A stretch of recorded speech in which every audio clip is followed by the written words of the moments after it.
Hoy vamos a meternos de lleno en la vida y las enseñanzas de Ramana Maharshi, uno de los sabios más profundos del siglo XX. Su mensaje, en el fondo, se puede resumir en una sola pregunta, una pregunta súper poderosa. Es una herramienta diseñada para que descubramos quiénes somos de verdad, más allá de nuestros pensamientos, de nuestros roles, de todo. Así que acompáñenme en este viaje por el camino de la autoindagación. Bien, vamos a ver a el maestro más importante de la Advaita de los últimos o de las últimas cientos de años, el más relevante a nivel histórico, a nivel de cantidad de seguidores en el mundo y a nivel de revolución o transformación que logró desde una espiritualidad espontánea hasta una reformulación del Advaita Vedanta. Para muchos, un maestro que tenía conexión directa con lo que se llaman los campos de conocimiento abiertos. El mismo caso de Nisargadatta, maestros que no han tenido prácticamente ninguna instrucción intelectual o no se han enfocado en eso y sin embargo se han convertido en sabios y eruditos capaces de resolver cualquier conflicto espiritual, filosófico, metafísico, ontológico de sus seguidores en forma espontánea, sin tener que ni pensarlo, ni evaluarlo, ni nada. Estaban conectados con el mismo Atman y el autoconocimiento fluía en forma natural, sin ningún esfuerzo. Como bien también Nisagrata ha dicho muchas veces, la respuesta llega sola. No es que yo piense una respuesta. Cuando alguien me pregunta, la persona no terminó de hacer la pregunta y la respuesta ya viene sola. Se canaliza, se recibe por el mismo flujo de la conciencia y la conexión con los campos de conocimiento más elevados que el de la mente egocéntrica. Por lo cual sería imposible que alguien pudiera tener ese nivel de conocimiento ni siquiera habiendo leído durante toda su vida todos los textos sagrados. Bien, seguimos. Para arrancar, esta cita es la clave de todo. Ramana no decía que había que alcanzar algo nuevo o complicado. Para nada. Él decía que solo hay que quitar lo que estorba para ver lo que ya está ahí. La paz, según él, no es una meta lejana, es nuestro estado de fábrica, por así decirlo, que simplemente está tapado por todo el ruido de la mente. Imagínense la escena. Hacemos una breve pausa. Es tan simple que muchas veces necesitamos complejizarlo a través de la metafísica del Vedanta Advaita. ¿Qué dice Ramana Maharshi? El único obstáculo es tu propia mente, tus propios vasanas, las tendencias latentes, tu propio pensamiento. Si logras trascender e ir más allá, más profundo que tu propio pensamiento, que tu propio intelecto, y reconocer tu estado natural, quitando lo ilusorio, lo falso, lo pensante, naturalmente emerge tu naturaleza divina, el Atman. Pero la simpleza extrema de la enseñanza por momentos de Ramana Maharshi puede hacer que muchas veces uno tiene que complejizarlo. ¿Qué significa esto? Tiene que estudiar una metafísica, como hemos hecho muchos, para poder darle más contexto, para poder, digamos, generar una direccionalidad y una profundidad contextualizada mucho más sólida porque maestros espontáneos son muy pocos. La mayoría en los primeros años o las primeras décadas de la búsqueda de la espiritualidad y el autoconocimiento debemos trabajar muy duro en nosotros mismos. Un hombre sentado en una montaña sagrada, Arunachala, allá en el sur de la India. Y venía gente de todo el mundo, no a escuchar discursos larguísimos, sino a sentarse con él, en su presencia. Y es que su enseñanza más potente era, créanlo o no, el silencio. Una transmisión directa de calma que aquietaba la mente de todos los que estaban cerca. Pero, a ver, ¿cómo? Ramana Maharshi siendo la máxima expresión del Vedanta Advaita de los últimos cientos de años, o desde Shankara, el fundador del Vedanta Advaita, tiene una enseñanza muy profunda y al mismo tiempo muy abstracta, muy subjetiva. Por lo tanto, o, o la persona que se conecta con él ya tiene una espiritualidad muy profunda y ya solo desde el silencio puede conectarse y recibir esa enseñanza, o en otro caso, pueden ser seguidores, buscadores y demás que tienen una gran beta de bhakti, de devoción, ¿no? De amor por el gurú, por el maestro impersonal, por la enseñanza. Y eso hace que tengan ese magnetismo. Por eso Ramana Maharshi realmente lo pueden comprender o buscadores muy elevados con una energía muy sádvica, o buscadores emocionales, bhakti, que por más que no lo comprendan o no lo puedan experimentar en este momento, empiezan a sentir una conexión emocional. En cambio, por ejemplo, Nisargadatta o Krishnamurti, si queremos también, son maestros que funcionan más con los que necesitan trabajar lo intelectual y pensar y repreguntar y buscar en la cuestión más conceptual del autoconocimiento. ¿Cómo es que alguien llega a ese estado de paz total, inquebrantable? No fue por estudiar libros durante años, no. Todo nació de un momento, de una crisis existencial tremenda que cambió las reglas del juego para siempre. Tenía solo 16 años. Un chico común y corriente llamado Venkataraman Iyer, que de la nada se vio cara a cara con un miedo a la muerte que lo paralizó. Y no fue un pensamiento pasajero, ¿eh? Fue una experiencia física, total, que sintió en cada célula de su cuerpo. Pero aquí viene lo increíble. ¿Su reacción? En lugar de desesperarse, de gritar, de buscar ayuda, tomó una decisión completamente radical. Investigar la muerte en tiempo real como un científico que observa un fenómeno en su laboratorio. Se tiró al piso, dispuesto a observar su propia muerte. Una locura. Y este esquema lo explica perfecto. Miren, primero la pregunta, ¿qué es lo que se muere de verdad? Y ahí tuvo la revelación. Se dio cuenta de que su cuerpo podía quedarse quieto, como muerto, pero la conciencia, ese yo que estaba observando todo, seguía ahí, intacto. Y eso lo llevó a la conclusión final. Su verdadera identidad no era el cuerpo, era esa conciencia pura, inmortal. Y en ese instante, el miedo a morir desapareció para siempre. Después de esa experiencia, claro, su vida cambió por completo. Bien, las aclaraciones del caso. La experiencia de Ramana es una experiencia espontánea que se da en forma de una naturalidad no buscada. No hay un efecto de la voluntad. Y él mismo ha explicado en muchos de sus libros, que vienen de grabaciones o de textos que fueron reportados durante sus charlas, donde se explica y se entiende que el,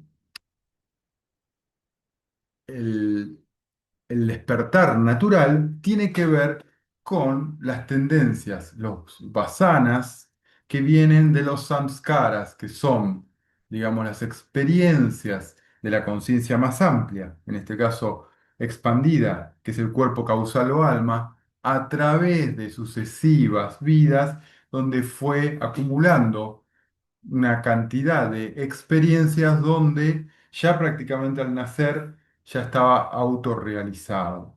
Es una autorrealización de nacimiento, de nacimiento. Por eso maestros como Ramana Maharshi se consideran más divinidad que gurú, más divinidad porque ya está integrado prácticamente a la divinidad y tiene un gran sentido de impersonalidad. Jamás llegó a formar una personalidad tan egocéntrica que después tuviera que romperla. Es un modelo de gurú casi eh, débico, por decirlo de alguna forma, etérico, en contraposición con otros gurúes que han hecho un camino muy duro de sacrificio, de búsqueda, de años de investigación, de lectura, etcétera, etcétera, etcétera. Completo. Dejó su casa y, de alguna manera, se sintió llamado a la montaña Arunachala, donde pasó el resto de su vida. Los primeros años en silencio absoluto, meditando. Y la gente, pues, empezó a llegar, atraída por esa paz que irradiaba. Y así, de a poquito, se formó una comunidad a su alrededor, el Sri Ramanasaramam, que de hecho todavía existe. Y bueno, de toda esa vivencia tan transformadora nació su enseñanza principal, un método súper directo, simple, destilado en una sola pregunta, para que cualquiera pudiera por sí mismo descubrir esa misma verdad. Aquí está, la pregunta. ¿Quién soy yo? En su idioma, el tamil, Nanyar. Pero, ojo, ¿Quién soy yo? Es una síntesis absoluta de los Vedas, de los Upanishads, de la tradición de miles de años, desde el origen de los tiempos, desde los tiempos del Rig Veda, donde la, la enseñanza era a través de cantos, en los mantras, y no existía ni siquiera la escritura, entonces en las fogatas, ¿no? En los rituales, frente a los más sabios, cantaban, tocaban instrumentos, bebían el soma, que era un néctar de los dioses, eh, con el cielo estrellado de la noche, y desde el origen de los tiempos esa enseñanza que fue acumulando complejidades filosóficas, metafísicas, se fue extendiendo a rituales que incluían desde tener más vacas o mejores cosechas hasta eh, tener hijos o para la guerra o para todo tipo de cuestiones mundanas y espirituales. Eran prácticas a lo primero externas y luego fueron internalizándose, se fueron volviendo psicológicas. Pero desde el origen de los tiempos, más allá de la complejidad que fueron adquiriendo los Vedas, los Upanishads y demás, el núcleo central es yo soy Brahman, yo soy eso, ¿no? Esa es la base de toda la filosofía de los Vedas. Y quien comprende eso, quien lo comprende realmente y lo experimenta, recordemos que el autoconocimiento es el conocimiento más la experiencia más la nueva identidad impersonal. Eso es el autoconocimiento total. Y cuando se da eso, no es necesario continuar leyendo ni leer una sola frase de los Vedas, porque los Vedas, el objetivo es el autoconocimiento total, la realización del sí mismo. Cuando está cumplido el objetivo, no tengo ninguna necesidad de seguir leyendo, repitiendo o aprendiendo los Vedas.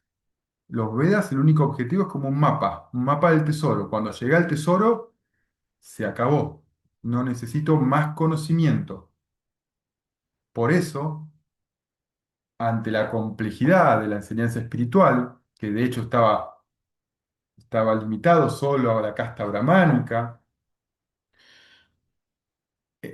Ramana Maharshi lo que hace es generar una gran apertura y yendo a la síntesis máxima, reconocer quién soy yo, hacer la pregunta de quién soy yo, para que la respuesta no sea una respuesta conceptual, sino que sea una experiencia de autoconocimiento de mi verdadera naturaleza, que es infinita, no puede tener una respuesta porque es de profundidad infinita, pero esa profundidad infinita puede expresarse como samadhi. no Sigamos. es una pregunta para que la cabeza se ponga a pensar y a elaborar una respuesta intelectual. No, no, no. Es más bien una herramienta para girar la atención hacia adentro, para ir a la fuente misma de donde sale el yo. Es el corazón de todo su mensaje. A ver, ¿cómo funciona esto en la práctica? Es así. Aparece un pensamiento, cualquiera. Tengo que hacer tal cosa, qué rabia esto. Bueno, en lugar de engancharse con el pensamiento, uno se pregunta, ¿a quién se le ocurrió este pensamiento? La respuesta es obvia, a mí. Y ahí viene el paso clave. Preguntar, ¿y quién soy yo?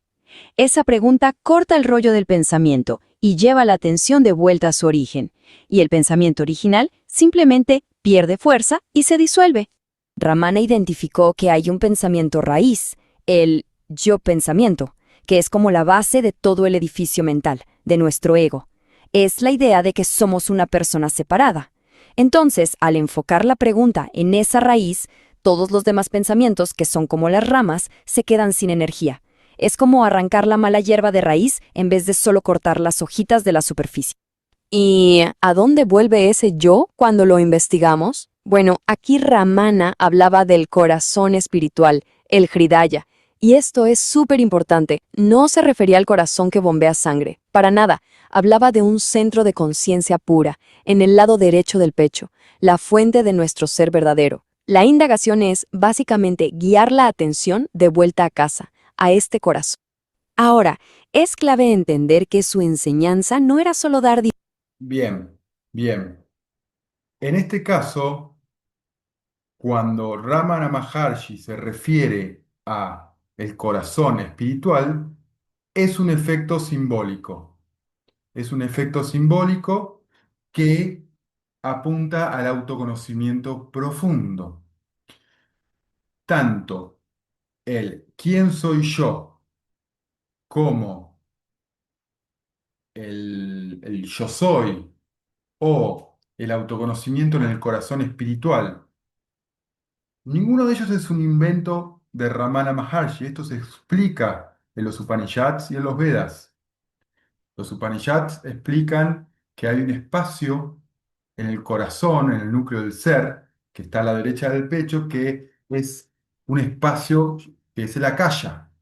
En ese espacio es como si la conciencia tuviera un punto de acceso. Es un punto simbólico de anclaje. ¿Qué significa esto? Que no es algo tangible que existe como algo objetivo, sino es un punto de anclaje en la conciencia que nos sirve simbólicamente para fortalecernos y establecernos y fijarnos en qué, en el autoconocimiento yo soy, en el Atman, preguntándonos quién soy yo o recordando el yo soy. Y como el cuerpo tiene mucha intensidad desde el punto de vista emocional, desde el punto de vista de las sensaciones y desde el punto de vista del pensamiento, concentrándonos en el punto más profundo, que sería el corazón espiritual. Esa es la recomendación más sintética que se puede hacer para orientar la conciencia a la propia naturaleza. Recordemos que el sistema de 7 chakras, los 5 koshas, los 3 cuerpos, todos los sistemas que podemos mencionar, los 5 sentidos, etcétera, etcétera, son cada uno una capa metafísica con la cual se puede trabajar. Pero Ramana Maharshi dice, vayamos a lo más profundo, vayamos a lo más esencial y se trabaja sobre eso. Quizá en el yoga trabajan los chakras porque son modelos psicofísicos. En cambio, Ramana Maharshi, igual que todo el Vedanta Advaita, va a lo último, va a la espiritualidad profunda. No se mete con lo psicofísico. Sigamos. discursos y explicaciones. De hecho, sus métodos más poderosos muchas veces no tenían ni una sola palabra. Para Ramana, el silencio no era la ausencia de sonido, no era algo vacío, era la forma más pura y directa de comunicación. Lo describía como un habla incesante, como si fuera una corriente de paz y sabiduría que te llegaba sin pasar por el filtro de las palabras, operando directamente en el corazón de la gente. Y además, era un maestro increíblemente práctico y flexible. El silencio contiene por naturaleza todas las palabras, contiene todo el conocimiento, porque el silencio representa el vacío. representa el akasha, ¿no? El éter. Y en ese vacío, en esa vibración, digamos, es la capa más profunda que podemos percibir. Por eso se comunica Ramana Maharshi o enseña desde ese silencio. Quien puede oír el silencio, oye la enseñanza. Igual quien puede meditar en el Om, empieza a escuchar el Om, o sea, el origen de la creación en su misma conciencia. El Om no es algo que, una vibración que surgió hace millones de años con el origen del cosmos o algo separado de mí. El Om es el origen de mi propia conciencia y de toda conciencia. Por lo cual está vibrando en este momento aquí. Si yo puedo escuchar el Om como el trasfondo de mi conciencia, ese Om eh, es el origen, ¿no? De todo mundo mayábico, de toda ilusión. Por lo cual, recordar el Om, primero recordarme que existe y luego empezar a sentirlo como una experiencia. Es como algo que vibra de fondo, ¿no? Algo que está ahí como vibrando. Bueno, lo mismo pasa con el silencio. El silencio es como el fondo. Y cuando me vuelvo consciente del fondo, me vuelvo consciente de todo. Flexible. Sabía que no todo el mundo estaba listo para ir de frente con la autoindagación. Si veía a alguien con la mente muy agitada, a veces le sugería otras cosas como prácticas devocionales para calmar las aguas primero, como una forma de preparar el terreno para una inmersión más profunda después. Entonces, No todos están preparados ahora, aquí y ahora, para la revelación del Advaita, de la no dualidad. Muchos necesitan aún, quizá, llegar a un pico de conocimiento que genere una redundancia en la conciencia que ya genera una síntesis dialéctica en la cual ya digo, no necesito meditar. Esto no me lleva linealmente a ningún lado. La conciencia es lo que soy. Para llegar a esa parábola, a ese, a ese retorno hay que tener una comprensión profunda y si no llega por naturaleza esa comprensión, muchas veces hay que seguir con el esfuerzo, con la meditación, con la práctica, ejercicio físico, yoga, un montón de cosas que yo voy a seguir haciendo porque la mente es lineal, se trabaja en el espacio-tiempo y cree que tengo que hacer una evolución. Entonces, yo voy a seguir evolucionando las cosas que necesite hasta saber que no tengo que evolucionar, porque la conciencia por naturaleza es perfecta, pero no hace falta con saberlo, hay que experimentarlo como una experiencia de autoconocimiento. En cuanto yo lo comprendí, se caen todas las vías evolutivas, digamos, de esfuerzo, de voluntad, de búsqueda, y se sumergen en el qué, en el propio buscador, en la propia conciencia. Y ahí es donde, digamos, se genera el Advaita, el autoconocimiento total. Pero hasta tanto llegue esa experiencia profunda, voy a seguir, quiera o no, generando acciones de tiempo-espacio, buscando objetos lejanos o experiencias lejanas en el espacio-tiempo. Porque la mente va a seguir creyendo, por no tener esta comprensión profunda, de que hay algo que voy a obtener que todavía no tengo. Esa falencia es una falencia realmente de comprensión, pero la mente entiende que es una falencia de obtención de objetivos en el espacio-tiempo. Por eso no todos los buscadores están listos para la Advaita. Algunos pueden estar listos aquí y ahora y otros todavía les falta varios años de frustrarse en la carrera del conocimiento. Pero eso no se puede acelerar. Eso viene solo. ¿por qué esta enseñanza de un sabio de la India de principios del siglo XX sigue resonando tanto hoy? En nuestra era de distracción constante, de crisis de identidad, ¿qué nos puede aportar? Es que la clave es que esto no es para hacerlo solo en un retiro en silencio. Uno puede estar en medio del tráfico, sintiendo estrés y preguntarse, ¿quién está sintiendo este estrés? O uno puede observar cómo surge el enojo, y en lugar de decir, estoy enojado y creerlo, simplemente observarlo sin identificarse. Se trata de desenredar nuestra verdadera identidad de los dramas pasajeros de la vida, de darnos cuenta de que no somos nuestras emociones, ni nuestro trabajo, ni los roles que jugamos. Claro, la mente siempre pone excusas. Por ejemplo, la queja típica es que no puedo parar de pensar. Ramana diría, perfecto, no intentes pararlos, solo pregúntate, ¿quién es el que los está pensando? Otra excusa es, esto es demasiado simple. Pero es que justamente ahí está su poder, en su simpleza, que es algo que al ego, que le encanta lo complicado, no le gusta nada. Quizás esta es la mejor manera de entender su trabajo. Ramana no estaba dando algo nuevo que no tuviéramos. Su enseñanza es como un espejo perfectamente limpio, pero en vez de reflejarlo de afuera, te refleja a ti mismo, a tu propia conciencia, mostrándote quién eres en realidad, tu verdadera naturaleza. Y cerramos con esta idea, que la verdad te deja pensando. ¿Y si la búsqueda espiritual no es un camino para llegar a un destino? ¿Y si la búsqueda es, en realidad, la expresión de ese destino que ya está aquí? Ramana nos invita a pensar en la posibilidad de que la conciencia que está buscando es, al final, lo que se está buscando. La pregunta y la respuesta son la misma cosa. Bien, lo que se busca es a uno mismo, que está perdido en el juego ilusorio de Maya.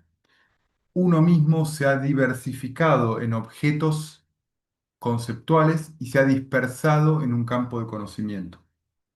Y mientras piense que tiene que ir coleccionando como un fetichismo objetos y experiencias en el espacio-tiempo, queda atrapado y va recreando todo el tiempo y proyectando nuevos espacios-tiempos en forma indeterminada, día tras día, año tras año, vida tras vida, hasta que pueda comprender que todo lo que uno está buscando como lejano, como faltante, como carencia, ya no es más que objetos proyectados por mí mismo, digamos, que son el sí mismo fragmentado. ¿Fragmentado por qué? Por la idea falsa del pensamiento y la ilusión de Maya. Cuando yo reconozco que esa fragmentación es ilusoria y que realmente yo soy todo y soy nada, y soy la conciencia que todo lo abarca, el, el Atman, el ser, naturalmente no necesito buscar ningún objeto porque todo el campo de conocimiento, la mente, el universo está todo contenido en mi propia conciencia, por lo cual no tengo nada que encontrar, nada que buscar, nada que dejar, nada que temer, ni nada que ganar. Gracias.